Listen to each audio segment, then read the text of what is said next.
pagi Bapak Ibu dan saudara-saudari yang terkasih dalam Tuhan Yesus Kristus.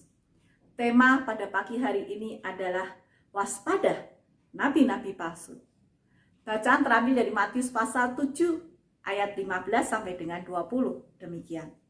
Waspadalah terhadap nabi-nabi palsu yang datang kepadamu dengan menyamar seperti domba. Tetapi sesungguhnya mereka adalah serigala yang buas. Dari buahnya lah kamu akan mengenali mereka. Dapatkah orang memetik buah anggur dari semak duri atau buah ara dari rumput duri? Demikianlah setiap pohon yang baik menghasilkan buah yang baik.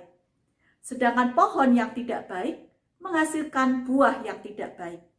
Tidak mungkin pohon yang baik itu menghasilkan buah yang tidak baik. Ataupun pohon yang tidak baik itu menghasilkan buah yang baik. Dan setiap pohon yang tidak menghasilkan buah yang baik pasti ditebang dan dibuang ke dalam api. Dari buahnya lah kamu akan mengenal mereka. Demikianlah firman Tuhan.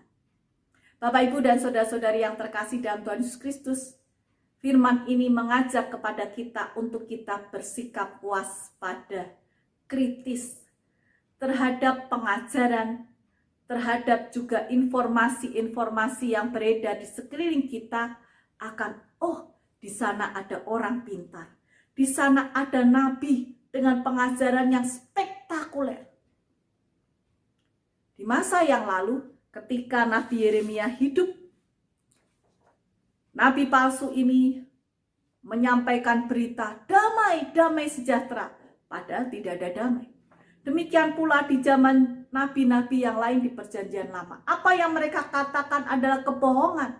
Apa yang mereka katakan adalah demi keuntungan mereka sendiri.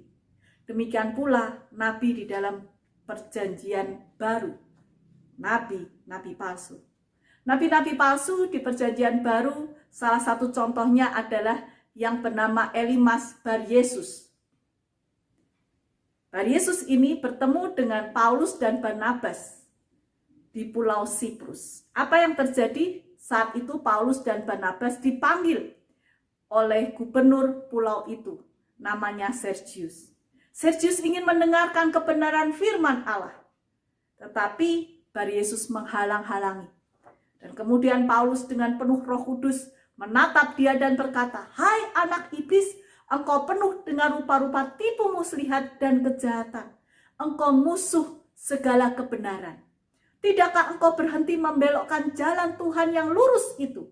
Sekarang lihatlah tangan Tuhan datang menimpa engkau dan engkau menjadi buta. Beberapa hari lamanya engkau tidak dapat melihat matahari." Dan yang terjadi, Bar Yesus kemudian menjadi buta. Pertentangan antara nabi palsu dan nabi yang asli terjadi dari masa lalu sampai juga dengan masa saat ini. Apa yang terjadi? Nabi palsu masa sekarang ini, dia bisa meramalkan kapan kiamat, bisa menafsirkan kitab suci sesuka hatinya, menambahkan di dalam kitab suci pendapat pribadinya, dan dia katakan, "Saya dapat wahyu dari Tuhan." Dan itu sebagai sebuah pengajaran juga. Mengaku nabi yang katanya bisa pinjam uang ke bank tanpa membayar. Dan akibatnya pengikutnya juga mengikuti jejaknya. Mengaku dapat wangsit dan kemudian melakukan ritual keagamaan yang maaf kata, perbuatannya cabul dengan para pengikut-pengikutnya. Mengaku nabi yang katanya bisa menyampaikan suara Tuhan dan sampai kesurupan. Mengaku nabi yang bisa menggandakan uang secara fantastis. Mengaku nabi yang katanya bisa menyembuhkan berbagai macam penyakit, bahkan penyakit yang paling mustahil untuk disembuhkan. Dan apa yang terjadi? Orang-orang yang mengaku sebagai nabi palsu ini berakhir di penjara. Ada yang sebagai orang sakit jiwa, dan ada juga orang-orang yang dipakai kekuatan, kuasa, kegelapan, iblis yang menggunakan. Kita begitu mudah terpesona, tetapi ternyata seperti firman Tuhan katakan, dia adalah serigala yang buas berbulu domba. Hati-hati. Tuhan menggambarkan, memperumpamakan dari pohon yang baik, buahnya baik. Buah tidak baik pohonnya tidak baik. Waspada. Ciri-ciri nabi palsu, pengajarannya hanya yang menyenangkan hati saja, mudah. Memberikan uang tertentu kita dapat sukses. Memberikan sesuatu kita bisa memperoleh kekayaan. Memberikan sesuatu kita dapat sembuh. Pengajarannya mudah. Pengajaran yang lainnya berdasarkan pendapatnya sendiri yang tidak ada di dalam kitab suci. Salah satu contoh, beberapa waktu yang lalu ada seseorang yang mengatakan saya adalah utusan Tuhan. Dan dalam firman Tuhan yang dia comot sebagian dia katakan bencilah orang tuamu, tinggalkanlah. Dan apa yang terjadi? Orang yang sebagai pengikutnya mengikuti dia. Dia tinggalkan keluarganya, dia tinggalkan sekolahnya, dia tinggalkan pekerjaannya mengikuti sang tokoh ini. Ia adalah nabi palsu. Poin yang ketiga, cirinya adalah pengajarannya menghasilkan keuntungan bagi dirinya semata-mata. Seorang mempersembahkan sesuatu kepadanya, diberikan apa yang dia minta. Berikanlah kepadaku, nanti engkau akan dikabulkan permohonanmu. Ya, dan yang keempat, apa yang dikatakannya tidak terjadi. Itulah ciri-ciri dari nabi palsu. Apa yang disampaikan adalah kebohongan. Katanya sembuh, ternyata tidak sembuh. Katanya bisa kaya raya, ternyata malah jatuh miskin. Katanya sukses, tidak sukses, bahkan semakin menjadi stres. Apa yang harus kita lakukan? Yang pertama, sekali lagi, waspadalah. Jangan ada orang yang menyesatkan engkau. Sebab banyak orang akan datang memakai namaku, nama Tuhan, dan berkata, akulah Mesias. Mereka akan menyesatkan banyak orang.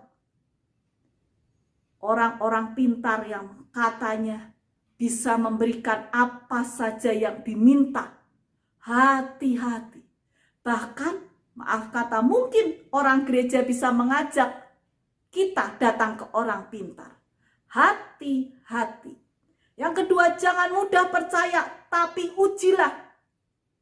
Saudara-saudaraku yang kekasih, janganlah percaya akan setiap roh, tapi ujilah roh itu, apakah mereka berasal dari Allah. Sebab banyak nabi-nabi palsu yang telah muncul dan akan pergi ke seluruh dunia. 1 Yohanes 4 ayat 1. Mereka berbahaya, mereka menyesatkan, mereka membawa kita kepada malapetaka. Bahkan, maaf kata, kebinasaan kekal. Jiwa kita juga akan ikut binasa ketika kita mengikut nabi-nabi palsu. Ketiga, mari kita semakin mempelajari firman Tuhan sehingga bisa membedakan mana nabi palsu, mana nabi asli. Dan kita semakin diberikan iman yang kuat untuk mempercayai Tuhan, memiliki rancangan yang indah atas hidup kita. Meskipun kita berkata, kok doa saya tidak dijawab oleh Tuhan dengan ya, tapi percayalah Tuhan punya waktu yang terbaik untuk menjawab doa kita dengan jawaban yang terbaik. Tuhan memberkati. Amin.